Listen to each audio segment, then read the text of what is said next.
Hello and welcome to our special show on India-UK trade ties. The UK Trade and Business Secretary Jonathan Reynolds is here in New Delhi to resume talks with Commerce Minister Piyush Goyal. Will we sign a trade deal very soon? Let's find out from the man himself, Jonathan Reynolds. Jonathan Reynolds, thank you very much for joining us here on CNBC-TV18. Great to be here. Give me a sense of how your visit has been and what kind of progress have you made? Well, look, first of all, it is always a real privilege to be in India because for a trade minister like myself, a business and trade minister, the dynamism, the excitement that you feel in India. I know people here are very proud of that, and they're right to be proud because this always feels like a place of significance where really exciting things are happening. So it's nice to be here, but as well as that, to resume talks on the UK-India FTA and bilateral investment treaty with my great friend, Minister Goyal, who is a superb host, has been very exciting. I can honestly say it has, I think, exceeded expectations on both sides. These are big agreements. There's a lot to be gained when you get them right. So you have to get them right. And I know there's always questions about timescale, but I think what we've been able to do today and, frankly, what the change of government has meant in the UK for the platform we can offer you makes this such an exciting negotiation. But it also... This is a substantial agreement if we get it right. But as well as that, for us, it's a chance, I think, for a whole new phase of UK-India relationships, a new partnership for the future. I am personally very excited by that. Right. Give us a sense of how is the Starmer government's approach to this trade deal different from the Sunak government's? A lot of work had already happened. They had concluded negotiations in about 14 out of 26 chapters. How is your approach different?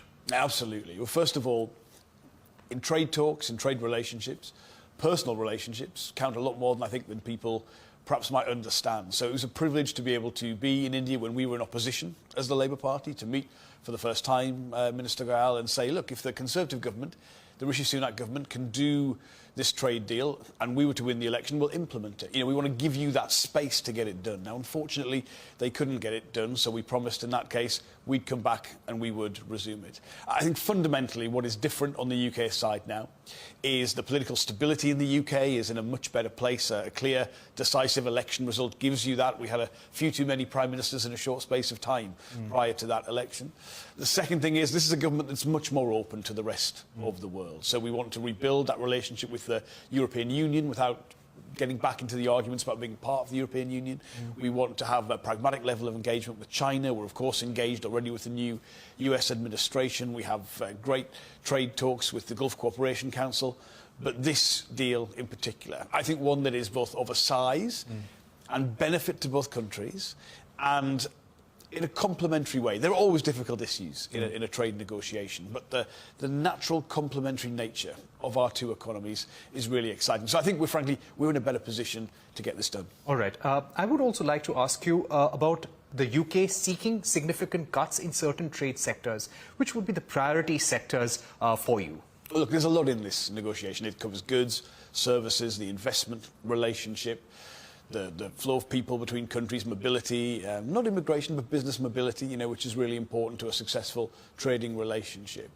Without going into the specifics of that, yes, we start from a position where India's tariffs on UK goods are generally higher than UK tariffs on Indian goods. So there's a lot on that side that we're interested in. On the other side, there are, of course, asks from the Indian government, the things that would make a difference here. And that's what a good negotiation should be. Of course, there are many things that make India such an attractive market for us. I mean, this is a place that appreciates good whiskey. That's always a sign of quality and discerning people in a country. There are whole ranges of other goods. But again, in a way which when I say complementary, I mean, we have lots of things with demand in each country for, but they're not, the same things. And I think that's great. That gives us the chance to get this right, and it increases consumer choice, it lowers prices for everyone. It makes people better off. That's what good trade agreements do. But how would you describe the current progress? Is it 70% done, 80% done? Are you very close to the finishing line? That's a very skillful question. I can say I think people who have observed, and there's a huge interest here, quite rightly, in what we've been doing these last few days. There's a personal warmth to the negotiations. There's progress that has been made. There's a desire on both sides to get this done. And look, I know the joke has always been that a former British Prime Minister promised an agreement in place by Diwali one year. Didn't say which year, and it's been ongoing. But I can only tell you this has exceeded our expectations. I'm extremely grateful to the whole of the Indian team, not just my great friend Minister Gayal, but the negotiating team.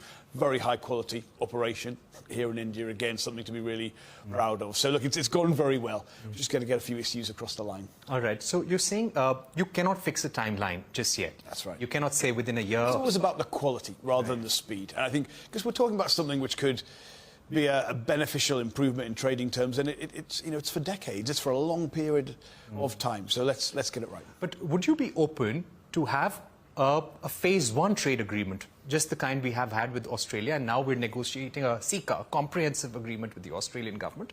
Is it possible that we may have a phase one pact by the end of the year, and maybe we consider the remaining issues for the larger trade deal later? Oh, I think we can be more ambitious than that. I think the strength of our relationship, the personal relationships, the complementary nature, as I say, of the negotiations, means we should go for something which makes a real difference to people in both countries, improves their lives, makes them better off, puts a few more pounds and spending power on both sides in people's pockets. This is what makes a difference. And so I'm of the view that we can really do this. Okay. So a phase one deal is off the table. It has to be one full deal. It's not about taking things off the table. It's simply saying when you look at the level of ambition on both sides, the desire to do something of real consequence, I think we can have, a genuine belief that we could get through all of the issues and get to something which is really decisive. Right. On the mobility front, what kind of access can Indian professionals get in the US? Give us a sense of the kind of negotiation we're having for greater mobility exports, services exports to the UK. Absolutely. Look, I mean, business mobility is important to countries that have strong service sectors, as we both do. Of course, we do wider immigration policy separate to business mobility, and I know there's been some unhappiness at times in India, the way that's maybe been wrongly portrayed, misunderstood in terms of the talks, and you're right to say it's about that business mobility side of it. Of course, if you look at the current visa arrangements in the UK, it is India that quite rightly gets the lion's share of most of those, whether that's the visas for visits, whether that's the skilled route. So we already have an incredibly strong relationship and welcome that. Again, this is an aspect of the negotiations, but it's always looking for where do we get the most benefit for both countries by again, getting a really strong complementary relationship in place. So, Minister, you tell me, what would be the most important for you as a trade minister representing UK when it comes to mobility in financial services from the UK to India, or more product lines? What is the topmost priority for you? Oh, well, look, there's a lot, and without prioritising one over the other, what you need to be able to show on both sides is, look, here is an agreement that will make a difference. It's not just, good words, it's not just a warm relationship, that's great, but how will we absolutely say we'll increase access to each other's goods, services, in a way which works for both countries. So there's not one particular aspect, one product or one service that takes priority. You look across it in the whole, and actually by doing that, this is the point about getting the whole thing done and getting it across the line. That's how I think you end up with something of real significance. You wouldn't want to just be doing the easier things and maybe missing out on the real prize of doing it. Doing it comprehensively in that way is absolutely the way forward. Any concerns around investments in India that you would want addressed in this free trade agreement, especially with the bilateral investment treaty negotiations? Yeah, we see this as complementary to the FTA agreement. We followed very closely Minister Sitaraman's budget, where he expressly talked about the benefits of bilateral investment treaties. I mean, this is a really strong relationship as it stands, both Indian investment in the UK and UK investment in India. So it's in a strong position. But, the more certainty you can provide businesses, the more clarity, the more kind of transparency that you provide. And this is what these agreements are about. They sound a bit dry, I appreciate that. But look, we could certainly be saying we've got a really strong relationship at present, and if we get this right, this could be worth many billions pounds more of UK investment into India. So any special protections for UK investors? Look, it's about the normal things that you would expect in place from a treaty of that kind. It clarifies what the process is, and in terms of any kind of dispute, what the conditions are. The reason that the Indian government here is recognising the role that they can play is the same as what we have in the UK. Give businesses certainty, clarity, transparency, stability. You know, and in that situation, the brilliant business conditions that exist in both countries can therefore come into play without any doubts or concerns. All right. I'd like to ask you about tariffs on Scotch whisky. India has recently reduced tariffs on bourbon whisky from the US. Did that come up in that conversation with Minister Goyal? Did you expect similar concessions? Well, look, in any trade relationship, you look at what's going on in other places, what access is to that.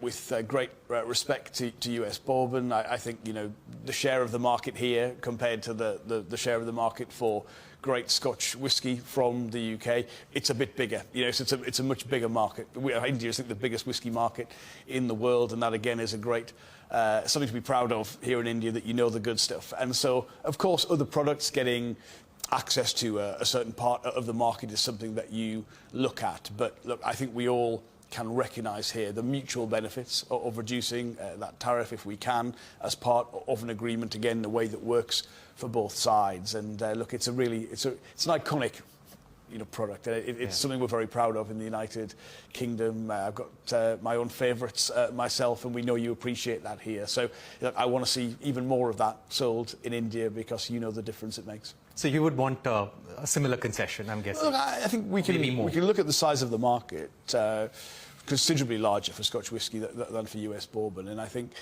you know, because of the demand for that product, again, we're conscious of the relationship across each of the goods sectors in both countries. You know, what's the market access arrangements coming in? But I'm really confident, as part of an effective agreement, we can absolutely get the right market conditions for Scotch whisky. Okay, on cars, we are looking at bringing electric cars into India, getting companies to make in India as well. What's your expectation on automobiles? Again, this is an area where incredible collaboration between India and the UK in terms of the sector already.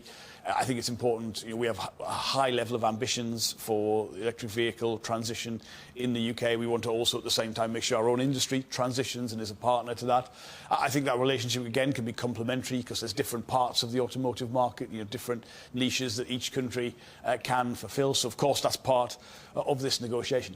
I'd say as well, you know, I see, and the whole of the UK cabinet feels this, India is a real partner on all of the energy transition. I mean, there is really exciting stuff going on here in India in terms of clean energy, in terms of the tech side of that, how that is managed, how the innovation around grids, and how people are going to live their lives in different ways. So, I mean, it's not just EVs as part of the transition. I see closer collaboration being something, again, to get quite excited about. Right. My question on CBAM. There is a bit of concern on the Indian side that what is the point of an FTA if we are also going to be exposed to the CBAM? Can India get a carve-out? Well, look, again, we'll be talking about the whole range of issues you would expect in terms of an agreement like this. We're sensitive to concerns on both sides, sensitive areas as part of that. That is part of the negotiation. But look, the desire on both sides, the desire of both parties, is to increase trade. Right. That's what we want, the mutual benefits that come from Minister, just summing up, today we're seeing a slowdown in UK as well. There is Trump in the White House, global uncertainty around trade, reciprocal tariff threat from the US. What are some of the steps that we're going to be seeing from the Starmer government to put the UK economy back on track? Yeah, absolutely. Look, there are headwinds in the global economy. There's no doubt about that. And people will know the first mission of the new Starmer government in the UK is to turn around what has been over a decade of relatively disappointing economic growth. The whole of the government's agenda is you know, dedicated to that. We've got some very strong cards to play. I mean, we are set to be the fastest growing big European economy over the next 2 years. We have got the lowest corporation tax in the G7. We've got incredible allowances for capital investment in companies in the UK. But alongside that political stability, that openness to the rest of the world, this is a government that is dedicating its own political capital to improving the business and investment environment. So that is everything from making our planning system more straightforward and quicker to make decisions. How we connect to the grid has been a huge barrier to investment in the UK. We've got a triage service in place around that. Investments in skills, in infrastructure, improving that trading relationship with the EU, as well as seeking the kind of ambition we've got here in India. This all comes together into a comprehensive agenda, even expanding Heathrow Airport, a decision that's been put off for decades in the UK, but we are committed to, because we're going to do what is necessary to transform the UK economy, give people the living standards that they need, and the kind of international partners we want to look to help strengthen that relationship. India is a great example of that. All right, thank you for your time, Minister Reynolds, for speaking to CNBC-TV18. Let's hope both sides can clinch a trade deal very soon. On that note, we take a short break, but don't go anywhere. We will get you an interview with the chair of UK-India Business Council on the prospects of the FTA between India and UK on the other side.